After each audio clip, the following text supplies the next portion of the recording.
안녕하세요. 기쁜 인생 힐링 사주의 뱃쌤입니다. 강의에 들어가기 전에 먼저 안내 말씀드리겠습니다. 오늘 보실 영상의 내용은 구글 블로그에 정리해서 올려놓았습니다. 본 영상의 설명란이나 고정 댓글에 구글 블로그의 주소를 기재했고요. 해당 링크를 통해 들어가서 보시면 됩니다. 또한 오늘 강의에 나온 한자를 좀 더 쉽게 연습할 수 있도록 연습장도 만들었습니다. 구글 블로그에 링크로 연결해 놓았습니다. 출력해서 활용하시면 됩니다. 자, 오늘 영상 시작해 보겠습니다. 오늘은 초급과정 세 번째 순서로 제3강 음양 오행2입니다. 부제는 오행의 성질과 상생상극입니다. 오늘 강의의 주요 내용은 2강에서 배운 음양에 대해 간단히 짚어보고 오행의 기본 개념과 오행의 세부 성향에 대해 자세히 짚어보고 오행의 상생상극에 대해 알아보겠습니다. 마지막으로 연습과제를 해보겠습니다. 모든 변화의 바탕에는 음양이 있습니다. 낮이 되면 양이 늘고 밤이 되면 음이 늘고 어릴 때는 양기가 넘치고 나이 들수록 음기가 차분해지고 이 음양의 거대한 리듬이 좀 더 구체적으로 나누어진 것이 바로 오행이라고 보시면 됩니다. 자, 두 번째는 오행의 기본 개념입니다. 5단계로 보는 삶의 리듬이라는 부제로 알아봅니다. 자, 먼저 하늘의 기운 변화를 기준으로 살펴보겠습니다. 자, 목은 삐죽. 사물이 처음 튀어나와서 자라는 힘입니다. 싹이 흙을 뚫고 올라올 때의 그 쑥쑥 하는 느낌이죠. 알을 깨고 나오는 것 같은 큰 시험을 치르고 난 승리자의 모습과 같습니다. 화는 활짝 다 자라서 화려하게 펼쳐지는 순간이 연상됩니다. 꽃이 한창 피고 불꽃놀이가 터지고 무대가 클라이맥스일 때이죠. 토는 잠깐 멈춤입니다. 다 펼쳐진 상태에서 그대로 잠시 머물러 있는 구간입니다. 다음 단계로 넘어가기 전 중간에서 받아주고 중개하는 힘입니다. 금은 정리 컷. 예쁘게 펼쳐진 것을 잘라주고 추려주고 마무리하는 힘입니다. 가지치기 같이 추수하고 필요 없는 건 싹둑싹둑 잘라냅니다. 수는 숨기고 저장. 걷어들인 것을 보이지 않게 저장하는 힘입니다. 씨앗으로, 기억으로, 데이터로 차곡차곡 저장하는 느낌이죠. 자, 이렇게 보면 오행은 사실 탄생, 전개, 전환, 정리, 저장이라는 인생의 긴 호흡을 5단계로 나눈 것입니다. 자, 이번엔 좀 더 색다르게 나무 한 그루의 생장이라는 관점으로 보겠습니다. 목은 새싹이 톡톡 올라오는 봄의 모습이죠. 화는 잎과 가지가 폭발적으로 무성해지는 여름의 모습입니다. 토는 겉으로 보기엔 여전히 푸르지만 열매를 만들기 위한 준비가 한창인 환절기고요. 금은 열매를 맺고 걷어들이는 가을입니다. 수는 잎은 다 떨어지고 겉은 썰렁하지만 씨앗과 뿌리 속에 온 힘이 숨어 있는 겨울입니다. 이 5단계에 목, 화, 토, 금, 수라는 이름표를 붙여놓은 것이 바로 오행입니다. 하루의 흐름으로도 볼 수 있습니다. 목은 아침으로 새로운 시작을 알리고 화는 낮으로 활동의 절정이죠. 토는 늦은 오후 저녁 전후로 정리를 준비하고 금은 저녁으로 하루를 마무리합니다. 수는 밤으로 잠자리에 들며 꿈을 꾸고 기억을 저장합니다. 그리고 1년을 기준으로 봄, 여름, 환절기, 가을, 겨울로 봅니다. 결론적으로 오행은 복잡한 이론이 아니라 어떤 것이 태어나고 자라고 정리되고 사라지고 다시 씨앗이 되는 그 모든 과정을 5단계로 정리해 놓은 것이라고 보시면 됩니다. 앞으로 오행을 생각하실 때 계절의 관점으로 연상하는 것이 가장 좋습니다. 참고하세요. 자, 그래서 정리하면 목은 빵 하고 튀어나와서 위로 자라는 힘, 화는 사방으로 확 퍼지고 드러내고 보여주는 힘, 토는 그 사이에서 잠시 멈추고 중간에서 매개해주는 힘, 금은 쓸 것 남기고 필요 없는 건 잘라내는 힘, 수는 보이지 않는 곳으로 모두 모아서 저장하는 힘. 이 5가지 성질이 사람의 성격, 습관, 인생 흐름 속에도 그대로 드러난다고 보는 것이 사주명리학입니다. 자, 그럼 3번째 순서로 오행별 세부 사항에 대해 알아보겠습니다.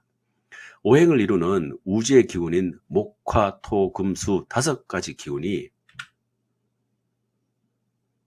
연령, 색상, 계절, 방향, 열쇠말, 인체의 장기, 동양의 철학의 덕목과 어떻게 연결되는지 알아보도록 하겠습니다. 그리고 이 기운이 많거나 적을 때 어떻게 되는지도 알아보겠습니다. 첫 번째, 목입니다. 목은 성장의 에너지입니다. 계절로는 봄, 방향으로는 동쪽, 즉 해가 뜨는 방향이죠. 사람으로는 유아에서 10대까지 청소년의 에너지입니다. 흙을 뚫고 올라오는 새싹을 한번 떠올려 보세요. 위로 쑥쑥 올라가는 기운이죠. 열쇠말은 성장, 호기심, 위로 쑥쑥, 돌봄, 즉 해보고 싶어요 입니다. 오성은 곡직입니다.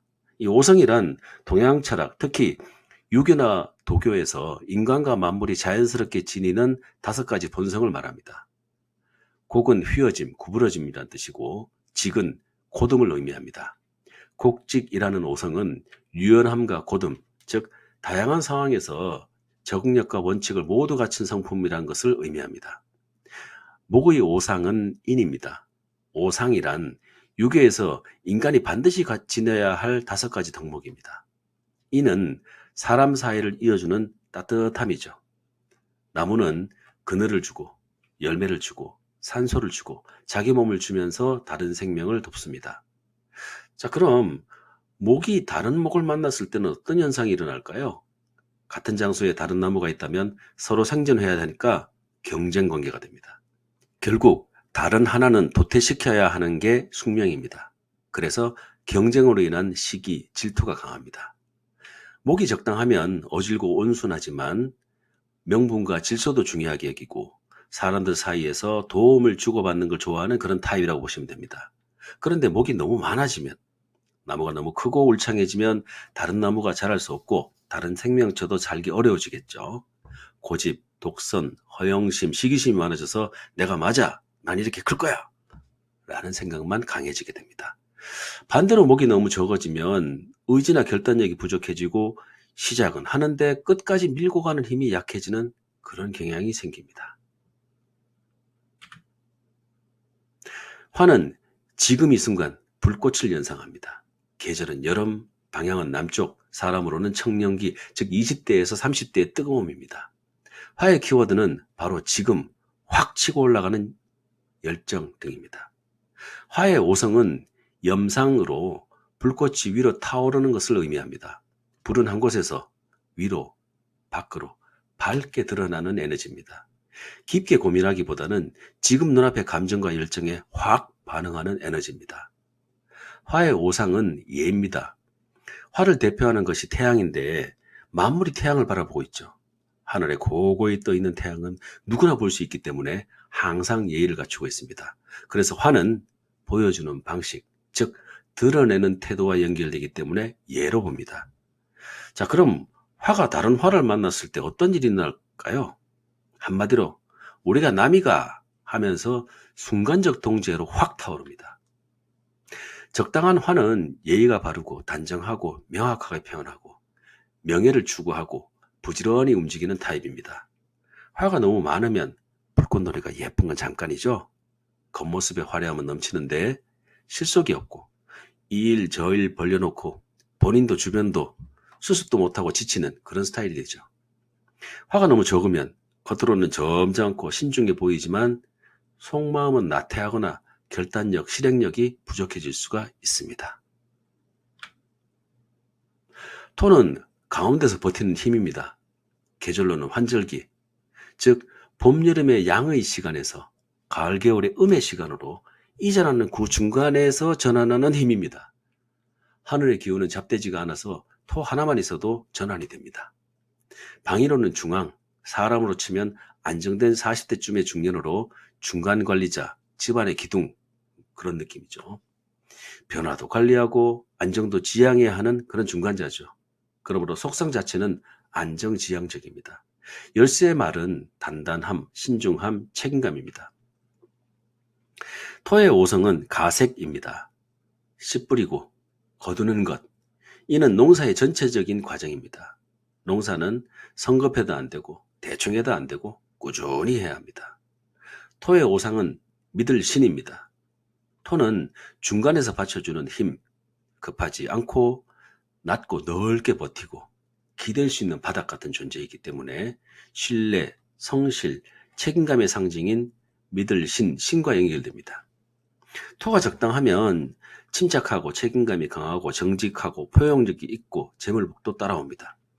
근데 토가 너무 많으면 안정지향적이라 고집이 세고 융통성이 떨어지고 내 방식만 고집하다가 막히는 일이 많고 답답해지는 경우가 됩니다. 토가 너무 적으면 안정감이 떨어지니까 경솔하고 자기 위주로 생각하면서도 신뢰를 얻지 못하고 무질서, 괴팍함으로 비칠 수 있습니다. 금은 잘라내고 지키는 힘입니다. 계절로는 가을이고 방위는 서쪽입니다. 사람으로 보면 원칙과 기준이 분명한 50대 장년이고 색상은 흰색입니다. 숙살직이라 죽음을 눈앞에 두고 차분해진다는 그런 의미로 흰색입니다. 열쇠말은 칼 같은 원칙으로 결단, 원칙, 의리, 승부욕, 냉정한 판단이죠. 금의 5성은 종역으로 쇠는 구부러지지 않고 단단하게 결정하는 성질이 강합니다. 하지만 불을 가열하면 재련이 가능합니다. 쇠붙이처럼 단단하게 자신을 지키지만 때로는 시련을 통해 변화를 받아들이는 그런 힘이죠. 금의 5상은 의로울 의입니다.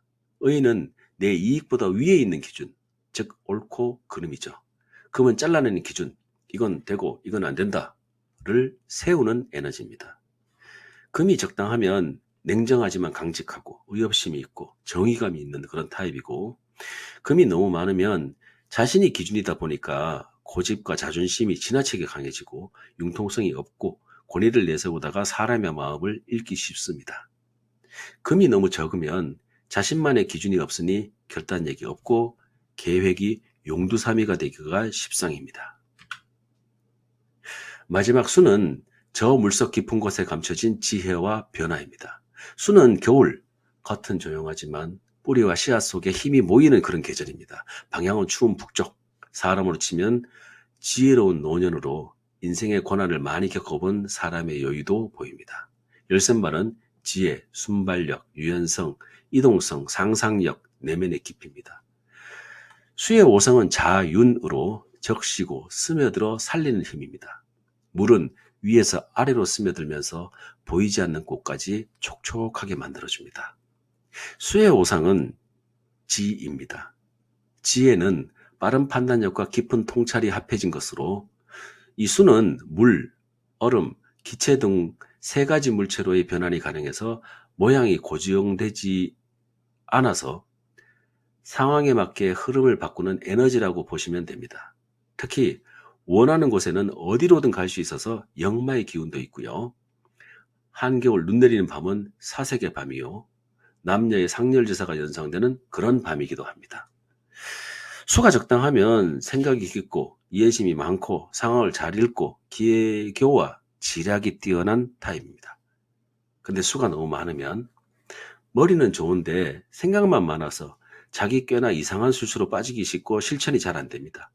이리저리 방랑하고 유랑하는 기질이라 인생에 굴곡이 많고 호색음란한 면도 있어요. 수가 너무 적으면 정리된 생각이 없다 보니까 우유부단 계획성이 부족하고 갈팡질팡합니다. 지금까지 오행의 세부적인 성질에 대해 설명드렸습니다. 옛사람들은 세상의 모든 것에 오행의 구분을 넣고자 했나 봅니다. 그래서 오행의 구분표를 보면 꽤나 많은 항목들이 분류되어 있습니다. 이 오행의 구분표는 한자 연습장의 제일 마지막 페이지에 첨부하겠습니다. 참고하세요. 자, 이제 네 번째로 오행의 상생상극에 대해 알아보겠습니다. 먼저 오행이 어떻게 서로 도와주는지를 볼 차례입니다. 목생화, 나무가 있어야 불이 붙고요. 화생토, 불이 타고 나면 재가 됩니다. 즉 흙이 되죠. 토생금, 흙 속에서 금속이 나옵니다. 금생수, 금속이 차가워지면 이슬을 모읍니다. 수생목, 물이 있어야 나무가 자랍니다. 자, 그런데 항상 상생의 원리가 정상적으로 일어나는 것은 아닙니다. 생해주는 것이 너무 많으면 문제가 됩니다. 나무가 너무 많으면 불이 꺼지고, 불이 너무 세면 땅이 메말라 버리고, 흙이 너무 많으면 금이 묻혀버리고, 금이 너무 많으면 물이 탁해지고, 물이 너무 많으면 나무가 자라지 못하고 물에 둥둥 떠서 썩어버립니다. 모든 과한 것은 좋지 않은 법이죠. 자, 이번에는 상극, 서로 견제하는 관계입니다. 상극은 힘이 지나치면 잡아주는 견제의 고리라고 볼 수 있습니다. 자, 목극토, 나무로 땅을 개간합니다. 토극수, 흙을 쌓아서 물을 막습니다. 제방 같은 거죠. 수극화, 물이 불을 끕니다. 화극금, 불이 금을 녹입니다. 금극목, 도끼가 나무를 자릅니다. 자, 이걸 극이라고 해서 싸움이라고 보면 무섭지만 사실 지나친 걸 잡아주는 안전장치라고 보는 게 맞습니다. 나무가 너무 많으면 도끼가 있어야 숲을 정리할 수 있겠죠. 물이 너무 많으면 흙으로 둑을 쌓아야 범람을 막을 수가 있겠죠. 자, 그래서 상극은 나를 망하게 하는 적이라기보다는 내가 지나치지 않게 만들어주는 견제장치 정도로 이해하면 훨씬 편하게 사주를 대할 수가 있습니다. 자, 정리해보면 상생은 좋은데 너무 과하면 오히려 피곤해질 수가 있고요. 상극은 무섭게 들리지만 적당히 있으면 내가 브레이크 없는 자동차가 되는 것을 막아줍니다. 그래서 오행을 볼 때는 항상 맞냐, 적냐, 어디에 몰려있냐, 누구랑 같이 있냐, 이 네 가지를 같이 보면서 그 사람의 인생의 균형과 리듬을 읽어내는 것이 중요합니다. 자, 마지막 순서로 오늘의 연습 과제입니다. 자, 내 일간은 나를 상징합니다. 일간이 상징하는 오행을 기준으로 나를 생해주는 것, 나를 극하는 것이 무엇인지 연습하는 것이 중요합니다. 내 일간을 각각의 오행으로 바꾸었을 때 생극의 모습을 연습해 보겠습니다. 자, 내 일간을 목이라고 하고 목을 중심으로 보면 수가 나를 낳고 내가 화를 낳고 내가 토를 억누르고 금이 나를 억누릅니다. 화를 중심으로 보면 목이 나를 낳아주고 내가 토를 낳고 내가 금을 억누르고 수가 나를 억누릅니다. 토를 중심으로 보면 화가 나를 낳아주고 내가 금을 낳고 내가 수를 억누르고 목이 나를 억누릅니다. 금을 중심으로 보면 토가 나를 낳아주고 내가 수를 낳고 내가 목을 억누르고 화가 나를 억누릅니다. 마지막으로 수를 중심으로 보면 금이 나를 낳아주고 내가 목을 낳고 내가 화를 억누르고 토가 나를 억누릅니다. 자, 이 오행에 음양의 구분을 추가하고 일간 오행을 기준으로 사주의 각 인자를 배우자, 자식, 부모, 형제, 직업, 재물, 명예, 학문, 계약 등으로 환원해서 해석하는 것이 육친론입니다. 사주명리학에서 첫 번째 맞이하게 되는 어려운 부분이 육친론인데 그 근간이 음양오행의 상생, 상극에 있습니다.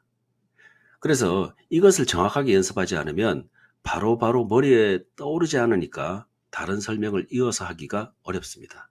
그래서 철저히 연습을 해야겠습니다. 오늘 강의에 대한 정리와 다음 강의에 대한 안내입니다. 자, 오늘 강의에서는 오행의 5단계의 생장, 소멸의 모습과 오행별 기본 성향, 상생, 상극의 구조에 대해서 알아보았습니다. 자, 다음 강의에서는 오행이 불균형하여 너무 많거나 없을 경우에 대해 알아보고 이에 대한 대처 방안, 즉 개운법에 대해 알아보겠습니다. 오늘의 강의가 도움이 되셨다면 구독과 좋아요 그리고 댓글 한 줄 부탁드립니다. 제가 다음 영상 만들 때 진짜 큰 힘이 됩니다. 그럼 기쁜 인생 힐링 사주 오늘의 영상은 여기서 마치고요. 우리는 다음 영상에서 다시 만나겠습니다. 고맙습니다.